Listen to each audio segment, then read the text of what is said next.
Hello दोस्तों, तो कैसे हैं आप लोग। उम्मीद करता हूँ बहुत अच्छे होंगे।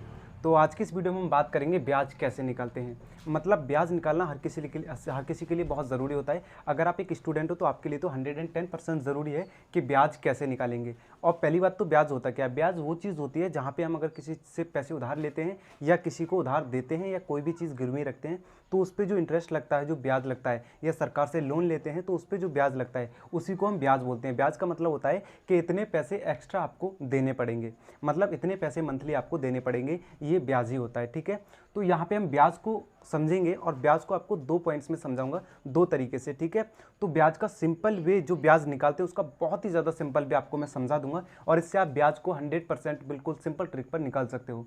तो चलिए मैं आपको दिखाता हूँ। सबसे पहला एग्जाम्पल जो है वो ये है कि 2000 रुपये, ठीक है, 2% पर किसी से उधार लिए। ठीक है, तो उसका महीने का ब्याज कितना होगा। ठीक है, यानी महीने के हमें उसको कितने रुपए एक्स्ट्रा देने पड़ेंगे या ज़्यादा देने पड़ेंगे। तो देखिए हमने उससे कितना लिया, 2000 रुपये लिए। ठीक है, 2000 रुपये, और उसके बाद में हमें 2% का ब्याज देना पड़ेगा। कितना देना पड़ेगा, 2 रुपये % का ब्याज देना पड़ेगा। ठीक है उसको।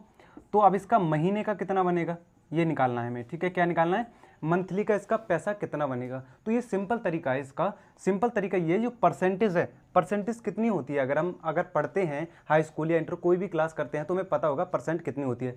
तो कहीं पे भी देख लीजिए आप, परसेंट हमेशा 100 ही होती है। ठीक है, कितनी परसेंट होती है, 100% होती है, 100% से ऊपर नहीं होती। ठीक है, तो 100% में 100% बराबर होता है 100 रुपये। ठीक है, यानी 1% पे 1 रुपये होता है।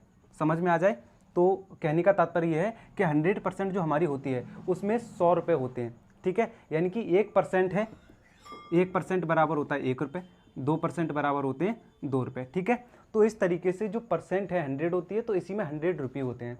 अब हम बात करते हैं 2000 रुपये लिए 2% के ब्याज पर। ठीक है, तो अब मतलब 2% के ब्याज पे, तो इसमें हम बात करेंगे 100 रुपये। ठीक है, तो 2000 रुपये में 100 रुपये के कितने नोट बनेंगे, 2000 रुपये में 20 नोट बनेंगे। कितने, 20 नोट। और कितने कितने के बनेंगे, 100 की, कितने के, 100 की 20 नोट होंगे। ठीक है, 100 रुपये के 20 नोट इसमें बनेंगे। अब जो परसेंटेज का ब्याज लगता है वो 2 रुपये% का लगता है। तो नोट हमारे कितने हो गए, 20। ठीक है, तो हमें क्या करना है कि 2% हो गया तो 2 रुपये हो गए। तो हमने क्या करना है, 20 × 2 इक्वल टू कितना हो जाएगा, 40 रुपये। ठीक है, कितना हो जाएगा, 40 रुपये। तो हमें जो महीने का देना होगा वो देना होगा 40 रुपये महीने का ब्याज। कितना देना होगा, 40 रुपये महीने का ब्याज 2000 रुपये पर। मतलब 100% होती है, उसमें 100 रुपये होती है। 1% का बराबर 1 रुपये, 2% का बराबर 2 रुपये, 3% का बराबर 3 रुपये। तो इसी तरीके से हम जब 2000 रुपये को 100 के नोट में बांटेंगे तो 20 नोट बनेंगे 100 के, और जब 20 बनेंगे तो 20 नोट का 2 से मल्टीप्लाई करेंगे और हमारा ब्याज जो निकला है। अभी समझ में आ गया होगा आपकी कि 100% में 100 रुपये होते हैं।